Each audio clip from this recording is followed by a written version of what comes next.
บทไหว้ครูปาติรา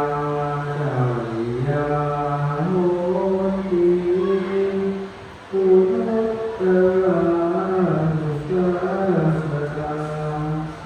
ข้าขอประนมน้อมศรัทธาบูรพคณาจารย์ผู้ขอประโยชน์ศึกษาทั้งท่านผู้ประสานวิชาอบรมจริยาแก่ข้าในการปัจจุบันข้าขอเคารพปฏิวัติระลึกคุณอนันต์ด้วยใจนิยมบูชา